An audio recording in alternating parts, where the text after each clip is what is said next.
Hello friends, welcome back to this session of innovations in marketing and marketing of innovations, wherein we are trying to dwell upon the individual communication methods. Last session we talked about direct marketing with a scope of innovation and what people are doing, and we talked about KitKat as well.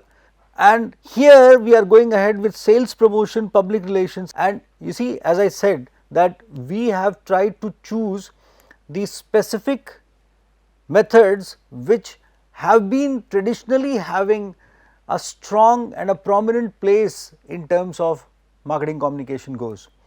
And public relations, you see, before even the people from advertising could make their prominent place in the world of integrated marketing communication, there has been traditionally always, there has been a position of public relations officer, PRO, which has been a very important position in almost all the organizations, and today also especially in public sector undertakings, PRO position is a very prominent position. And you see, even in government organizations wherein there is a public relations chief, public relations head who develops those kind of relationships, and it's a very important thing, important position actually. So that prominence has been traversing all through, despite of the fact that a lot of communication methods have come into play in due course of time. So I'll be going towards that, and billboards and out of house is still, India is a place wherein you find signboards, billboards almost everywhere. You see, you go anywhere you would find those basically.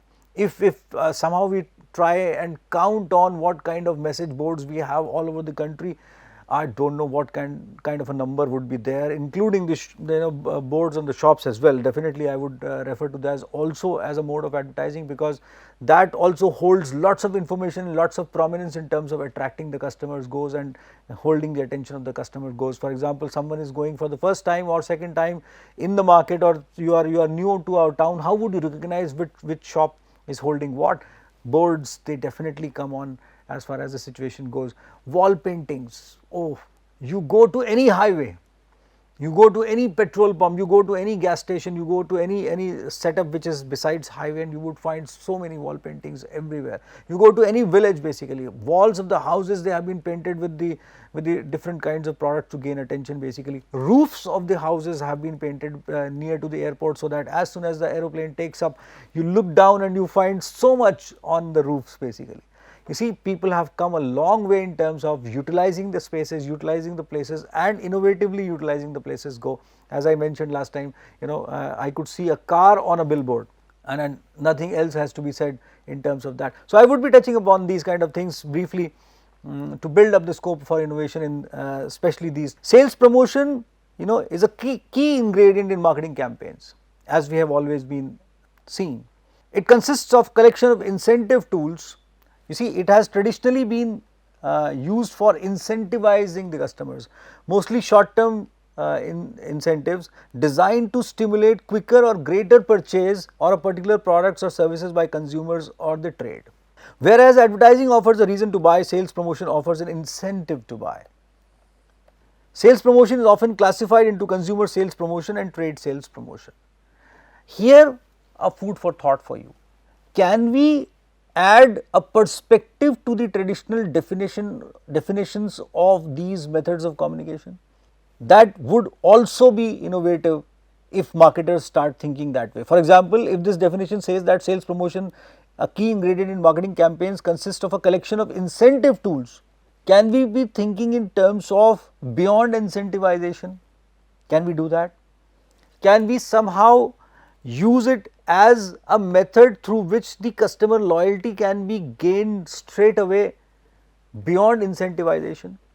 I'll tell you a brief story which I observed. I was standing somewhere in a fast food restaurant, sort of a hill station, and there we have a lot of boarding schools, and that was a Sunday, and so many kids from different kinds of boarding schools, boarders, they came out to visit the town. And at that particular restaurant, I was standing in a queue, and there was a queue of boarders. These young kids, they have specific allocation of funds or money to spend on food basically. So everyone was counting their repository of money, and they were calculating what kind of burgers or french fries or those kind of things they would be buying. And somehow, kind of they were pooling the money as well. Somehow they were thinking in terms of, if you purchase this and I purchase this, we can have this and we can eat this briefly and so on. You see, it's a beautiful calculation. I was just standing by and observing this, and somehow, felt like that if somehow this restaurant can bring up a specific sales promotion around the boarders who visit these restaurants on Sundays, every Sunday they know that these people would be coming. That not only would promote the sales in as far as the boarders go, they would be excited to visit the place regularly. That is one part. They can be offered with some incentive, in whatever you have in your pocket and whatever you want to eat, we will give you. That can be an incentive, and this incentive would not be short term. This incentive would be for a longer term, wherein you would be gaining your future customers who would remember that when they were young and they were having constraints in terms of as far as the money to be spent, they were offered this kind of a generosity and a scope to buy whatever they wished for when they visited these kind of restaurants. This would move people like me who are standing there, and this would give me a pleasure which I would remember about this restaurant as well, and this will make me happy. This would make the parents of those kids happy when these kids would tell them later on that, you see, when on Sunday we visited this kind of a restaurant, they offered a special scheme on our visit basically. And you see, whole lot of large number of customers would be happy about this gesture. They would get associated further in terms of as far as this promotion exercise goes. So, can we think in terms of looking at this kind of an example and a thought process, can we think in terms of sales promotion being an incentive tool, not mostly for short term, but for any term, for long term as well? That is the precise point which I want to make in front of you, and want to inculcate amongst you a feeling that yes, you should be thinking in terms of thinking beyond conventional definitional framework, wherein you can innovate upon beyond definitions as well.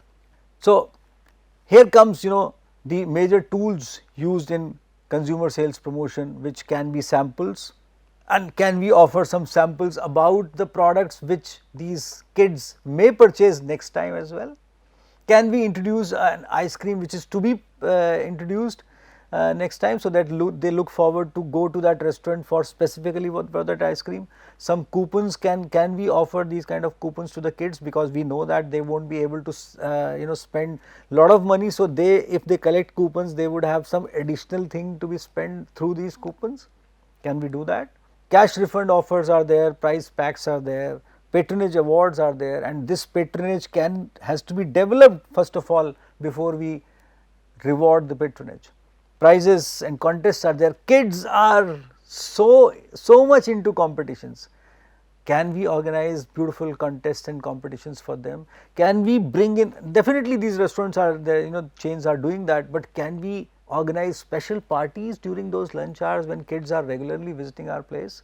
Can we do that somehow?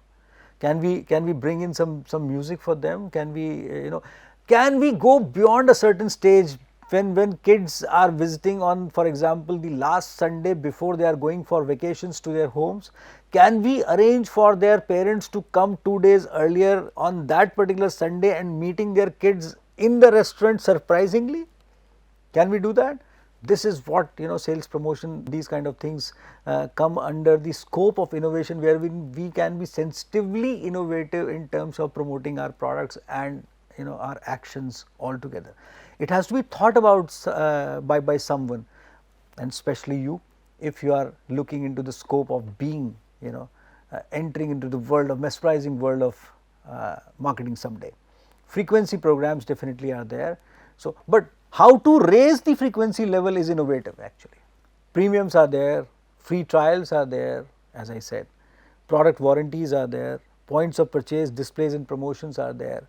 I remember many organizations, they have tried warranties in different kinds of fashions, but there is one thing which I strongly feel in terms of as far as sales promotion and warranties especially go. Automotive companies, they give warranties on specific parts.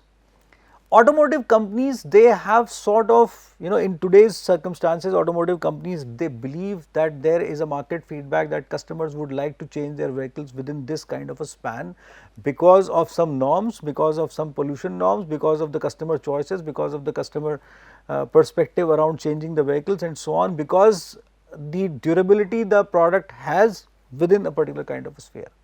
Can something be offered to the customers that there is an extended warranty without any charge for especially those customers who are maintaining their vehicles well, so that they are assured of maintaining the same vehicle for a longer span of time?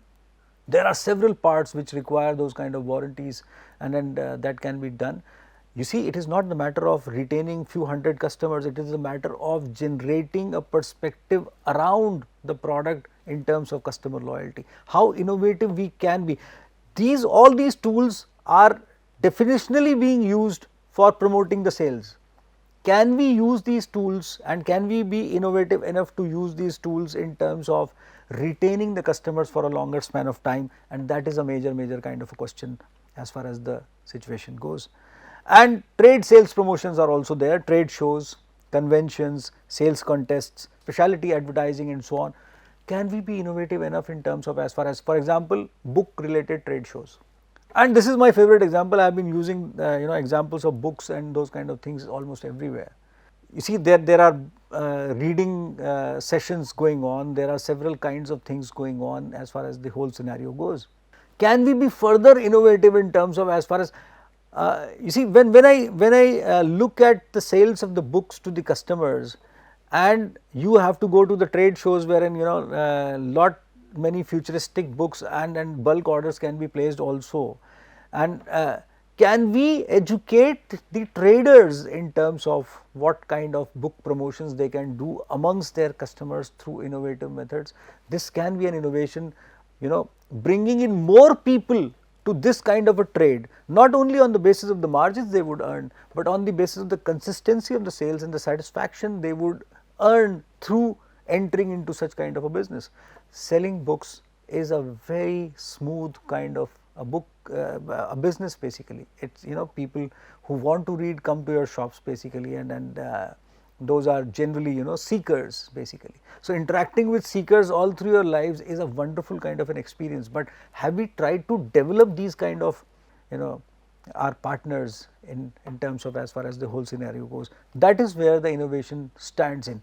Why doesn't book companies, they look into these kind of things?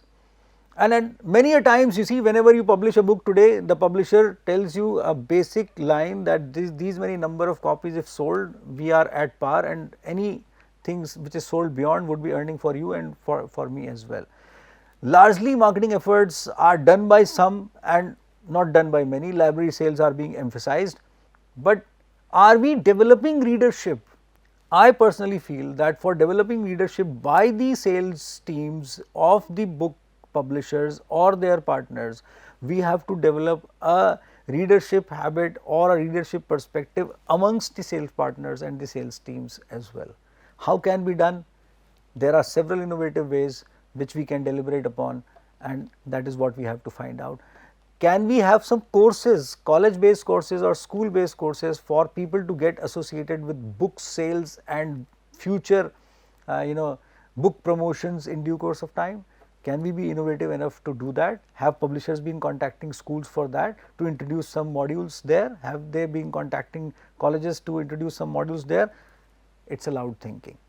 There is an example of Chipotle, as far as you may pronounce it Skypotle or Chipotle, the fast casual restaurant. Chipotle combined the new technology with sales promotion to bring about an innovative new experience. On their 21st anniversary burrito, an annual Halloween event, Chipotle decide to go to metaverse. Now, this is quite innovative. They joined with Roblox online gaming platform and game creation system, and gave the users a chance to access Chipotle's virtual restaurant location on Roblox for a chance to get an offer code for a free burrito, dress up in new Chipotle inspired costumes, and navigate the Chipotle burrito maze to unlock exclusive virtual items upon reaching its center.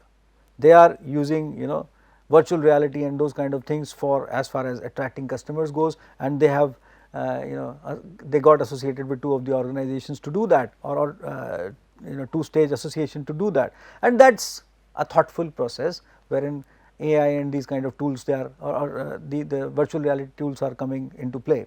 Rather than providing QR codes with free rewards or any usual advertisement, Chipotle was able to provide an immersive and unique experience to the customers. Chipotle effectively brought in innovation by combining gamification, leveraging on new technology like metaverse, and adding the elements of sales promotion. Many tourist companies, they are trying to do that as well. They are trying to build up the situation around. I was judging an event long back, and this new venture company, they are focusing upon this virtual reality based tools to promote tourism amongst children who cannot often go to the places they wish to visit, and they might visit those places later on, and they are also targeting individual elderly population who have visited some places and they want to revisit those places, but they are unable to. So, virtual reality can definitely bring happiness to them. So, this company which we are talking about, this company continued their partnership with Roblox by introducing more events like Burrito Builder in Roblox on National Burrito Day in USA, and Chipotle also became the first restaurant brand to enable its loyalty members to exchange reward points for a Roblox gift card. Now we come to public relations basically. There are many times when you have seen an advertisement about a company, and the next day the speech of the chairman comes in, and that speech talks volumes about as far as the product goes. This kind of a consonance has always been built up, and many times built up by as far as different kinds of companies goes. That is one element which was innovative long back, still can be seen as an innovation, getting initiated since those days. But how can we be more innovative as far as the public relation perspective goes? Can we get ourselves associated with with a purpose in terms of as far as our PR exercises go? How purposefully we get associated with people? That is where this innovation perspective comes in, and I will be talking about this briefly, but let us see what American Marketing Association says. They say that public relations refers to that form of communication management that seeks to make use of publicity and other non-paid forms of promotion and information to influence the feelings, opinions or beliefs about the company, its products or services, or about the value of the product or service or the activities of the organizations to buyers, prospects or other stakeholders. And you see, this is valid for the companies as well as several other organizations which are seeking human resource as well. For example, defense forces, their PR is strongly working on as far as developing and inculcating this feeling about that one should join defense forces. In my organization where I am sitting here, Indian Institute of Technology, Roorkee, one of the premier most institutions in this country and globally as well, a 176 years old organization, we find it difficult many a times to contact the right kind of a prospective faculty and our associates. How to develop this PR perspective on developing this feeling of that they should come and join us is an important kind of a thing in due course of time. You see, public relations is multifold when we are talking of in terms of marketing. It can be used for internal marketing perspective as well, for external marketing perspective as well, for seeking human resource as well, because human resource would become the carrier of the brand strength in due course of time. And that is what is the relevance of public relations, especially oil companies, public sector undertakings. They have to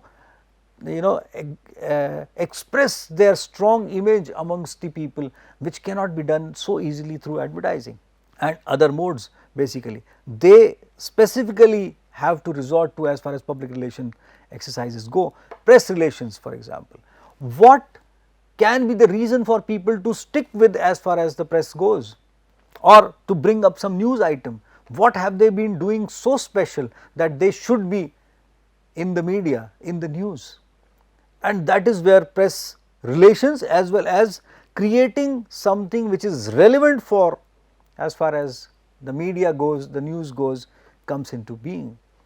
Many a times there are so many innovations and inventions which are being done in these kind of institutions.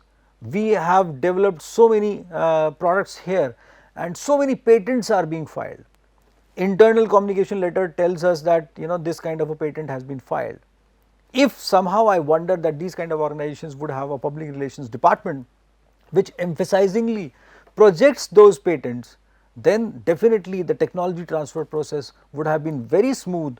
Instead of finding companies who would buy our technology, our PR department would be talking about those kind of technological development which we have already made, and that can be commonalized in due course of time, even if it is not sort of sold to someone, but then somehow someone would gain attention in terms of what is being done in the labs, and someone would go for such kind of ventures which would do good to the people as well as society in due course of time. So much has been done in Rural Technology Group here and other IITs as well, and there are so much big competitions which are going on. So Unnat Bharat Abhiyan, for example, is working so much as in terms of exemplifying the products which IITs have developed for the masses. But are those products being taken to the masses in form of technology transfer, commercial transfer goes? PR would play a very important role, as I believe. Product publicity, sponsoring efforts to publicize specific products. What products to be sponsored is a genuine question, but how innovatively we can sponsor those products and those events which are associated with those products goes, that is an important kind of a thing basically which we have to see. Corporate communication, promoting the understanding of organization through internal and external communications, lobbying, counseling and so on. You see, here we are creating genuine touch points about what we are doing in terms of in consonance of our vision and objectives. You know the meaning of this, you would wonder that why we are pondering upon this, but the question here is that how innovative we can be in terms of our press releases go. Just releasing a news about the event which we organized, or to be innovative enough to gain the attention of the people so that they get in touch with us, or they get a clue on what we are doing. That is the perspective wherein press relations come in. Who is making press releases? What is the context of making press releases, and how innovative someone is in terms of putting up press releases? That is the point basically. How often we can do that is a genuine question, but again, if we are doing it often or sparsely, but then what kind of an innovative element through innovative actions can be brought in as far as those things go? That is what we have to wonder. Just start listing the things which organizations have been doing. Go to our website, look at the patents we have filed in due course of time and wonder, why don't you know about those patents? There is an answer in public relations, as I would say. So, you see, different tools are used for marketing public relations. They are publications, events, sponsorships, news, speeches, public service activities, identity media and so on. One of the organizational heads which with whom I was talking to, and I was inviting him into in a function somewhere, and he said that, what would you like me to say there in that function? I said that day belongs to this particular kind of theme, and this kind of an audience would be there.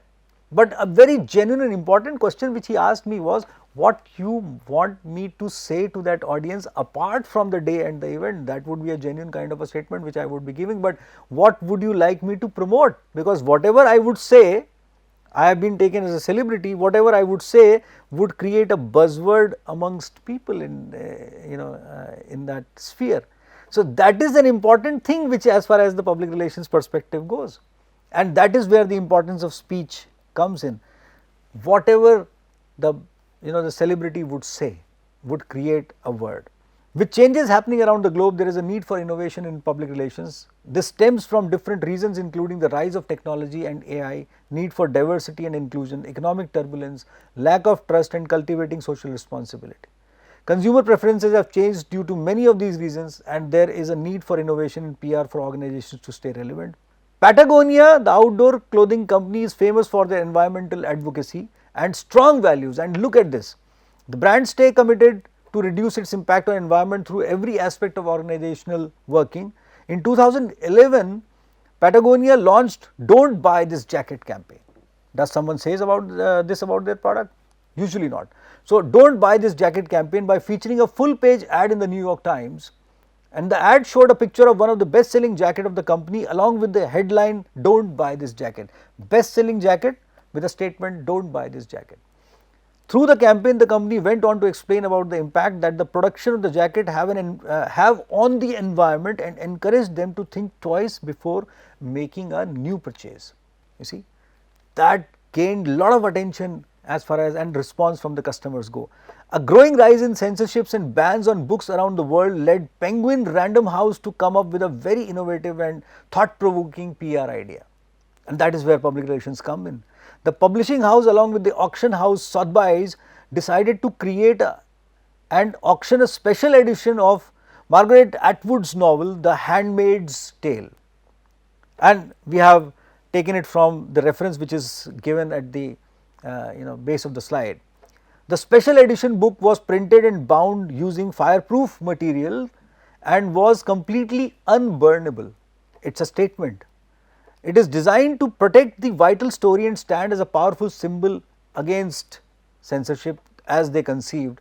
Many countries, many things are not allowed to be as far as published goes, which is genuine as per the law of the land, but then they wanted to project something in relation to that.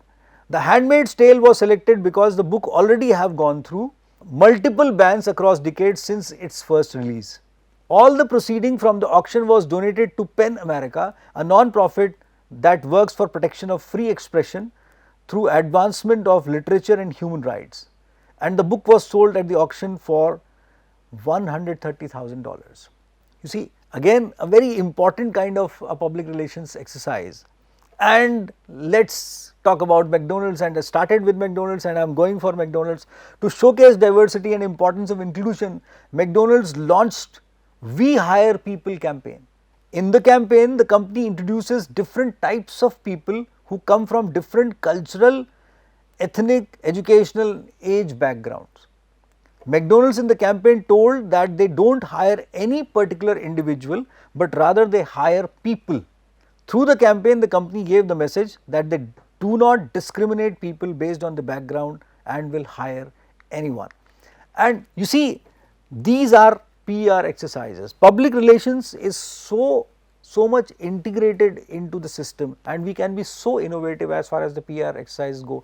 Sometimes I wonder that if we have a creative team of people who can create a PR perspective around, we have seen those kind of things largely in elections basically, and most talked about elections are Indian elections and American elections and somewhat European elections as well.